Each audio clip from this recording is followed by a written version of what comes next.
I have one more question, then we'll open it up. There's a great story in here about Ron Darling and Game 7 of the '86 World Series. Yeah. And you rode with him to the ballpark.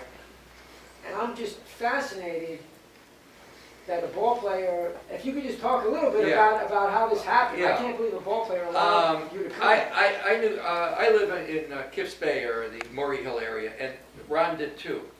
And remember the old pitcher, Jerry Casale, owned an Italian restaurant on 34th Street, by 3rd Avenue. And we would go in there, and Ron would go in there, and if it got really crowded, sometimes Ron would help wait at the tables. And we got to be friendly. And so he was essentially my neighbor. I mean, he lived a couple blocks away. And we talked, and I had a good relationship with him, as a ball player as well. And so before the 6th game of the '86 World Series, I said to him, before the 6th game, I said to him, Ron, if the Mets win, you're scheduled to pitch Game 7. And he said, that's right. And so I said, if you do pitch Game 7, how do you get out to the ballpark? He said, well, I drive. Your car? Yeah. And so I said, you drive with anybody? He said, no, I'll be driving alone. I said, well, could you use a passenger? And he said, sure. So we were going to meet he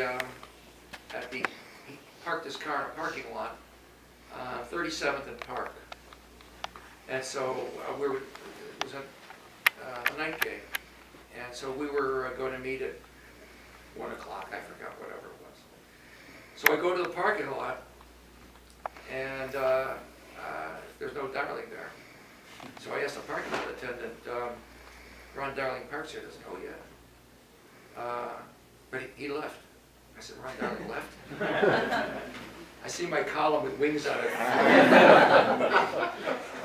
So I walk outside, oh my God, and then I hear honking. It was Darling. He wanted to get the car in the right place to go on the tunnel. I'm sorry, the FDR Drive. So it was raining. And so now here's Darling. So we start to talk, and I don't want to spoil it for the people who are going to buy this book. But and he started telling me his feelings, and he said, my wife said, this is probably the biggest day of my life, and he wasn't disagreeing with her. And he talked about his feelings, his butterflies, and what this meant. And it was raining, so it was a very moody ride, and because it looked like it wasn't going to stop, and that means that there's no game, and that means that all this mental preparation will have to go for the next day, next night. And the game, it turned out, was rained out, but I still had my column. I still had my column. And then he pitched the next day. I don't remember if it was a day game or a night game. I didn't care anymore. I didn't care anymore. And then I don't think he lasted 3 innings. He didn't pitch well. I didn't pitch well, but they won. They won, yeah. But they won, and so that's how I did that. One brief thing on another, and then we open the questions or whatever. But this one is about a failed minor league baseball player named Michael Jordan. Michael was, I knew Michael, and he was, I went to Cleveland. They were going to, this is basketball, he was going to play the Cleveland Bulls against Cleveland Cavaliers in the playoffs on a Monday. They worked out on a Sunday. And so after the workout in the morning, I said to Michael, the Knicks are playing Charlotte that afternoon. I said, you going to watch the Knicks-Charlotte game? So sort of like what I did with Darling. And he said, yeah, I'm going to watch it. And I said, where are you going to see it? He said, oh, my suite in the Ritz-Carlton. I said, who are you watching with? He said, I got a couple pals, So I said, well, do you mind if I came up? Because this is going to be an interesting column, him watching the Knicks, so in the New York column, and so him watching the Knicks and commenting, which is what happened. So anyway, so we have a meeting. We're going to go out. I'll meet him at the quarter-1 at the Ritz-Carlton. Game's at 1 o'clock. And so getting on the elevator, are an elderly couple, and they're talking either in an accent or in a foreign language. I don't remember which, but the guy looked very familiar. This older guy looked very familiar to me. And so we go up on the elevator, and he gets off the same floor. So I guess it was like the special floor for people. And so he gets off on the floor, and I said, "Excuse me, I hate to ask you this, but aren't you Abba Iban?" Abba Iban was as we all know, the great Israeli diplomat. And I said, I introduced myself, Ira Berkow, sports columnist at the New York Times.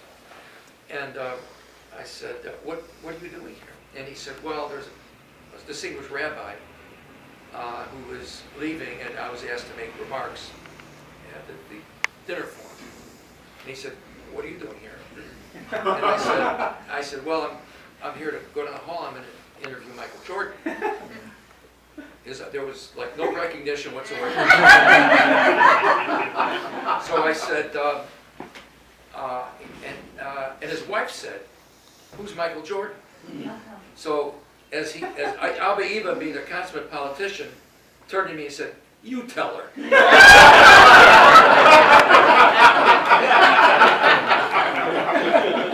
I said, well, Michael Jordan is the great basketball player. He hadn't yet gone off to the minor leagues yet, so anyway, I go down the hall, I knock on the door. I said, Michael, you won't believe what just happened. He said, what's that? I said, I just met the only person in America who doesn't know who you are. He said, who's that? I said, Abba Iban. He says, who's that? Abba Iban. Who's Abba Iban? I said, Abba Iban is the great Israeli diplomat, He said, really? I said, yeah. He said, he doesn't know who I am. I said, that's right. He said, good, he won't ask me for tickets. Yeah, did you cover the Mets when Marvelous Marv Throneberry played the outfield? He was considered the worst outfielder of all time, and on his birthday, Casey said we were going to give him a cake, but he'd drop it. Right. No, I never did, but of course the Marvelous Marv Throneberry stories are legend, including one time he was going to leave Stengel's office, and he pulled the handle on the door, and the handle came off.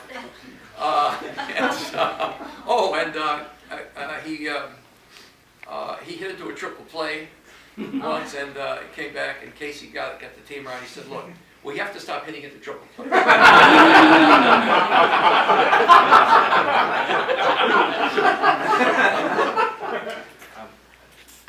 I was a vendor at Shea for 10 years. You look familiar. A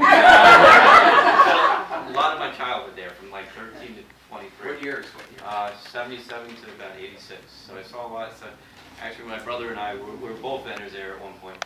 And when the Mookie, the ball went under Buckner, I said to my brother before, let's get out of here before the crowd leaves.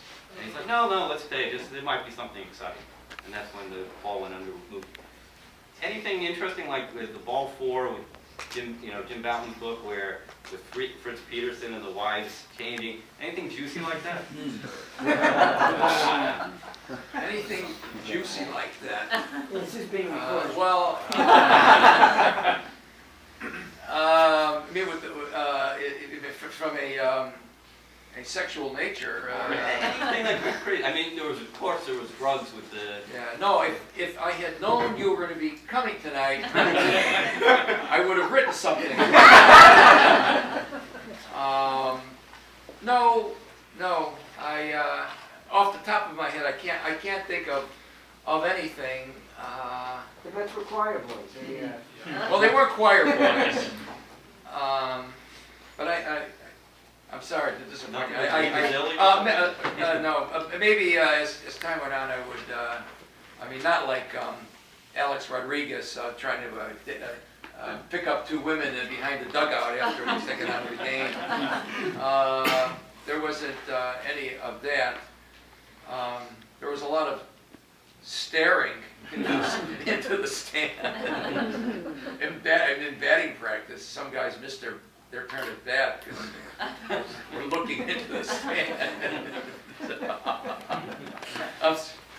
So the level of access and intimacy you were able to get with some of these players, riding along in cars, going to hotel rooms, is that something do you think has gone away in today's journalism? Oh, If it yeah. has, why do you think that is? Well, they don't need the writers anymore, I guess. I mean, the television. And it used to be that you go into the clubhouse, they were all there. Yeah.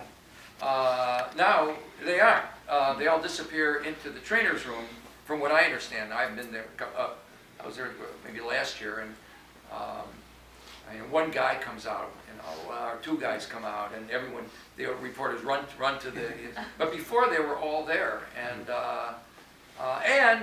you could say, what are you doing for breakfast tomorrow? What are you doing for dinner? And early on, in the early 60s, early 70s, when these guys weren't making a lot of money, they were happy to go to dinner with you because you were on the expense account.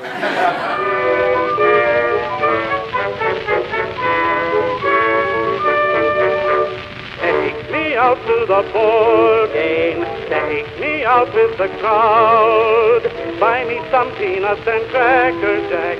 I don't care if I ever get back, let me root for the home team. If they don't win, it's a shame, for it's 1, 2, 3 strikes, you're out at the old ball game.